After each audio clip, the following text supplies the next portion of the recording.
Nossa, que bom, gente. Com essa luz aqui fica mais quente aqui o palco, viu? Tava meio frio ali atrás no bastidor. Tudo bem, gente? Vocês aguentam mais uma? Então vamos lá.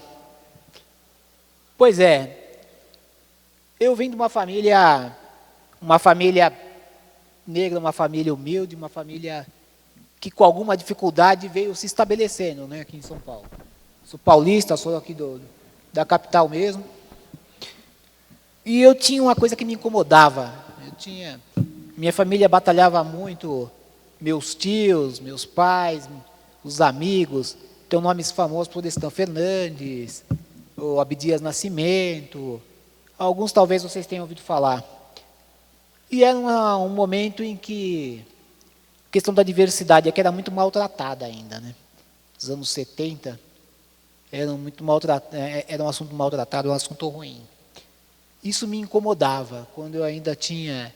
E apesar da família conduzir muito, tratar essa questão do negro no Brasil, mas a história do negro, aquilo para mim era muito ruim dentro da escola, dentro das relações, porque era um escravo, né, gente? Essa era a referência. E eu não queria ser escravo. Eu não achava isso bom, não achava isso bonito. Não gostava desse passado. E de um outro lado, qual que era a nossa história de família? Eu conheci uma avó minha, Dona Antônia. A outra era um quadro, era a Antônia com um português, o Manuel. O Manuel não conheci, não tem nem foto.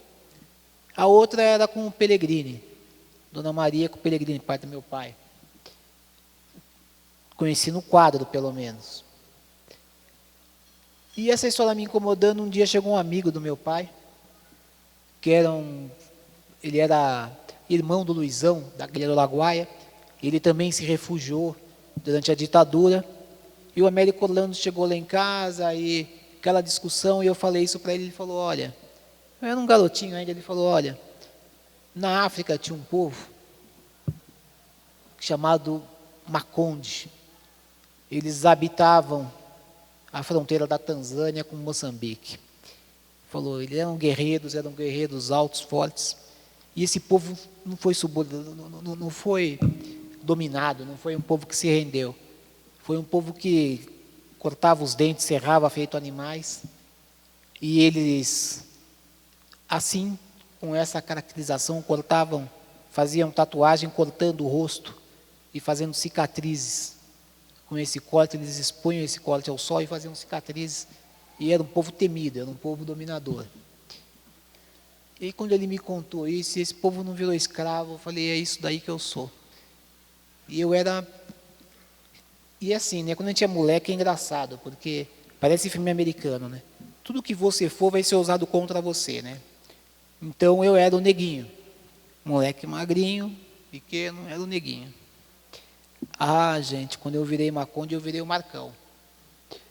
Porque ninguém passou incólume por mim se me tratou com alguma diferença, com algum racismo, com alguma humilhação. Eu passei a descer o braço em todo mundo. Descia com propriedade, qualquer que fosse o tamanho. Precisava só de uma ferramenta, ou era um pau, ou era uma pedra, ou era na porrada. Minha mãe e meu pai teve muito problema com isso, porque era reclamação todo dia na porta de casa. Eu não aceitei mais e decidi que não ia aceitar nada da vida. Não ia aceitar nenhum tipo de humilhação, nenhum tipo de imposição, que eu ia vencer, que eu ia ser o Marcão. E eu fui tocando a vida assim. Me formei, fiz Senai, depois fiz a ET, o curso da ET era legal pra caramba. Era um curso técnico de eletrônica, uma época de revolução na eletrônica, uma época que nós saímos do técnico com salários muito bons, porque não existia, entrou o processador, começou a internet, quem se formou naquela época se deu muito bem. E para entrar naquilo, para cursar isso, era sempre nesse mundo, né? Era assim, 2.000 alunos, 4 negros. E aí a luta continua, né? E assim a gente ia se impondo lá, na base de tirar a fórceps, de fazer acontecer. E essa coisa foi se sofisticando minha, de descer o braço. Então, teve um professor que virou para mim e falou assim, no primeiro dia de aula, classe de 40 alunos, deu a preleção dele, falou quanto ele era bom, quanto ele fazia acontecer, e no final falou para mim, olha aqui, ó, você, toma cuidado comigo porque eu não gosto da sua turma. Eu entendi direitinho o que significava aquilo. Era uma escola hierarquizada, uma escola com muito coordenador, supervisor, não sei o quê, o diretor era quase um santo. Eu invadi a sala do diretor e falei, escuta, eu não aceito isso que aconteceu. Eu antes teria batido nele, mas a gente vai desenvolvendo a técnica. Falei, eu não aceito isso. Ou esse cara vai pedir desculpa, eu não entendi mal, não foi brincadeira, e eu não aceito. Ou esse cara vai fazer desculpa, vai ser penalizado, ou eu vou chamar aqui a turma que ele falou, que ele se referiu. Hoje tem deputado, tem deputada, tem senador, e nós vamos criar um problemaço aqui para você. E fui embora.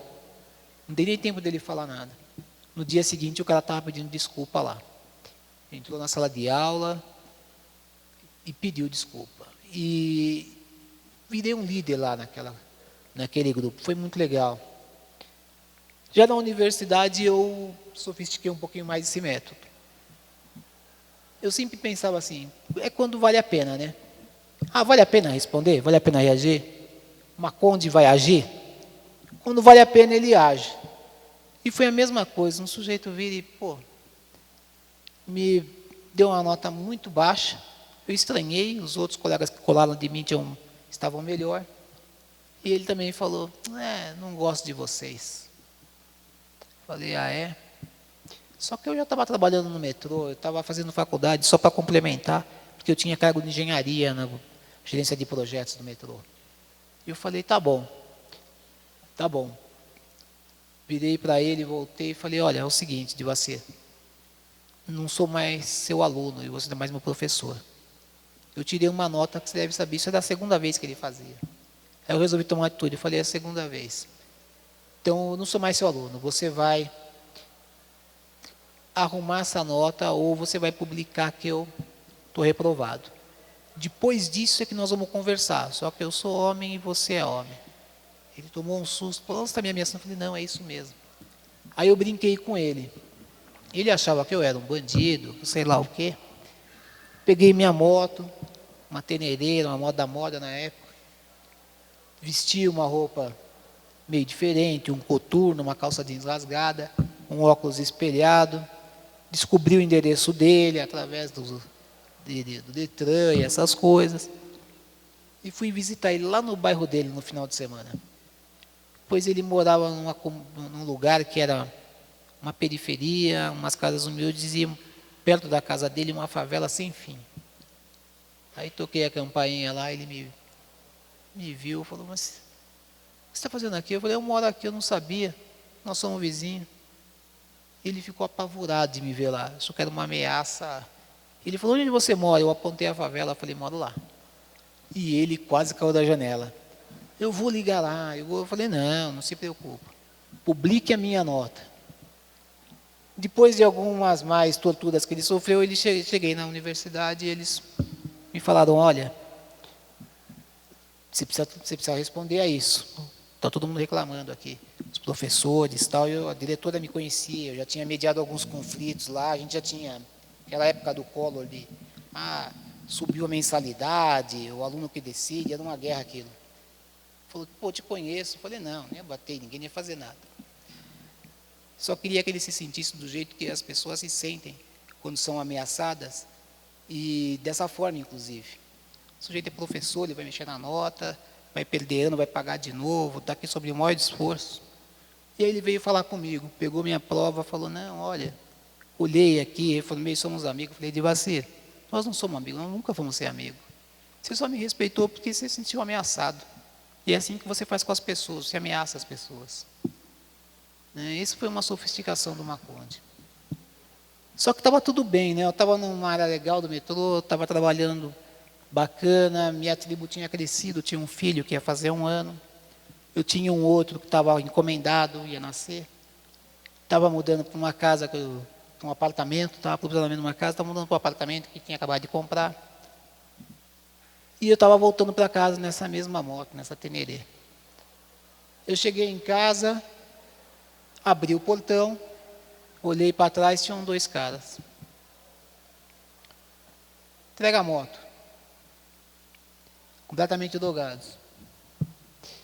Me incomodou pra caramba, porque, inclusive, a forma de se apresentar de um deles parecia com aqueles meus amigos de baile, de festa, cabelo cortado ao moda Ray Parker e tal, mesmo tipo de informação visual, né, dos amigos, mesma roupa. Eu entreguei, falei, não, tudo bem. Entreguei documento, capacete, só que os caras não foram embora. Não foram embora e acabamos nos pegando, e eu levei 2 tiros, e isso me deu essa condição que vocês estão vendo, que é óbvio. Como diz minha amiga Linamara, eu sou autoexplicativo, né?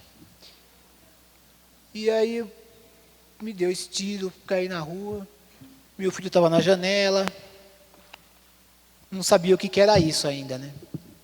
A gente não tem noção, simplesmente desmontei lá na hora e não sabia o que é que tinha acontecido. É um tiro no pescoço que faz isso, quebra a medula. Aí aquela loucura, hospital, não sei o quê, vai para lá, vai para cá. Um policial reagiu, estava passando lá paisano, matou um deles, o outro fugiu. E eu fiquei pensando, caramba, e agora, bicho? O que eu vou fazer? Quando eu percebi o que significava isso, cirurgia, etc., aí vem aquele diagnóstico. O diagnóstico veio assim, estava deitado, a minha mulher grávida, barriga enorme, fui fazer admissão no hospital, um médico virou e falou assim, sente aqui não, pega no dedo do pé, sente aqui não, sente aqui não, sente aqui não. Quando que ele se deu conta do quadro, olhou para minha esposa e falou assim, nossa cara, o que você vai fazer da vida? E saiu da sala. Teve essa reação e foi embora. Eu falei, caramba. Falei, bom, já sei o que eu vou fazer, eu vou continuar, não tem outro jeito não. Pensei nos meus filhos, eu queria muito ter os filhos, eu queria muito fazer com que eles tivessem as oportunidades que eu tive, crescessem. E os amigos iam me visitar no hospital, dizia, olha, não esvazia minhas gavetas que eu vou voltar. E a turma ficava meio preocupada, falava isso. Aí saí do hospital, acompanhei a turma lá frequentava de vez em quando lá minha área lá no metrô, e me mandavam para o INSS, para eu ter alta, para me aposentar. Eu entrava lá, era um barato, porque era um ambiente cheio de gente, um monte de fila, me passava na frente de todo mundo, o médico olhava e falava, está aqui um cara que eu vou aposentar que merece. Aí ele falava, então, Marco, tudo bem? Tudo bem. Eu falava, doutor, não vou me aposentar não, me manda de volta para a empresa. Ele coçava a cabeça, olhava e falava, tá bom. Pegava o telefone, pede para a psicóloga vir até aqui, e me mandava falar com a psicóloga. E aí ia adiando esse processo, ia adiando, até um momento em que eu não tinha esses recursos, não sabia como me virar com isso, e fui descobrindo, fui me adaptando. Acabei indo para a Alemanha, numa feira, que a gente descobriu o que tinha, fizemos vaquinha, caixinha, trouxe de lá, fomos lá no maior improviso, trouxe de lá uma cadeira, é esse mesmo a feira, trouxe de lá uma cadeira motorizada que eu controlava com o queixo. Não era sofisticada como essa, que faz uma opção de coisas, mas era uma que eu conseguia ter autonomia, e que aqui no Brasil não existia nada parecido, nem ninguém que usasse isso. Quando eu cheguei aqui, foi muito engraçado, porque o espanhol estava com a cadeira num totem, eu olhei e falei, quero experimentar. Sentei na cadeira, andei, ele falou, nossa, você tinha usado? Eu falei, não, mas é legal essa cadeira. É isso aqui, eu vou comprar. Ele falou, não vendo. Eu falei, bom, resolve o que você quer fazer, porque ela não é mais sua. E não devolvi mais mesmo. Eu adorei aquilo, voltei assim para cá. Quando eu cheguei assim, lá no INSS, eles olharam e falaram, nossa, coisa diferente. Levei também uma adaptação que eu conseguia digitar, fazer alguma coisa. Aí eles tomaram coragem e ligaram para o metrô. Escuta, vocês vão topar, vamos ter o cara de volta aí? Falaram, bom, vamos pensar. Não disseram não. E arrumaram um jeito, arrumaram uma solução. Foi uma equipe multidisciplinar, foi um especialista, um consultor que ajudou isso. E eu voltei a trabalhar assim. Voltei, criei meus filhos, fiz as coisas que eu queria fazer, progredi, continuei meus sonhos. E o metrô acabou se adaptando por causa disso. Porque o metrô também não transportava quem tinha deficiência e tampouco contratava. E por causa disso o metrô se sensibilizou e acabou, adaptou todas as estações, acabou fazendo um meia-culpa. O metrô brigava na justiça para não fazer isso. Dizia que era um transporte de massa. E também acabaram me pedindo para trabalhar no RH, para auxiliar, assinaram um compromisso de cumprir a legislação, que aqui as pessoas têm essa opção, né? Cumpre ou não cumpre. E aí resolveram cumprir a legislação e também contratar quem tinha que contratar com deficiência, e nós criamos um processo para isso. Isso acabou me levando a trabalhar no governo, porque aí o CR, em 2008, criou uma secretaria com esse fim. Cheguei nessa secretaria, convidado pela titular da pasta, que é a Lina Mara, uma médica fisiatra, com uma história grande nesse movimento também, de luta de pessoas com deficiência. Cheguei lá, pensei que ia dar tudo errado. O pessoal me desaconselhou, falaram, vocês estão loucos, vão se unir com esse bando de políticos sem vergonha, vocês vão fazer coisa errada, vão te ensinar coisa errada. Nós falamos, não, vamos fazer. E a Lina Mara pediu à secretaria com uma condição de que ela fosse porteira fechada, que ela mandasse na equipe, que ela contratasse quem ela quisesse para estar lá. E éramos todos militantes. Eu olhei para aquilo e falei, rapaz, isso vai dar errado.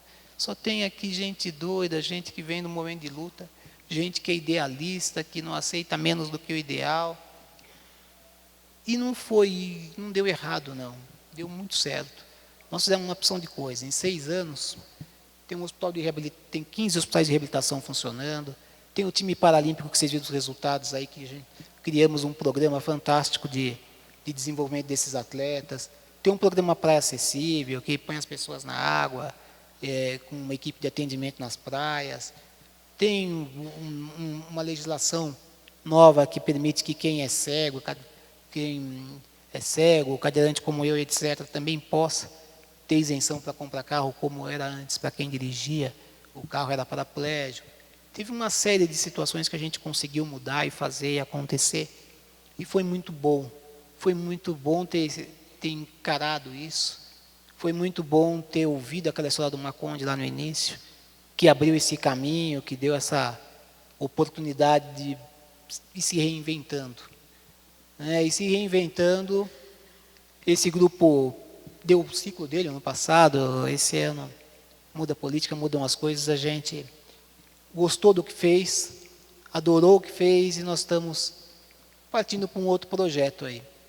Esse grupo todo meu partiu para um desafio novo, temos coragem de encarar isso melhor. Na ONU aqui no Brasil são 40 milhões de pessoas com deficiência.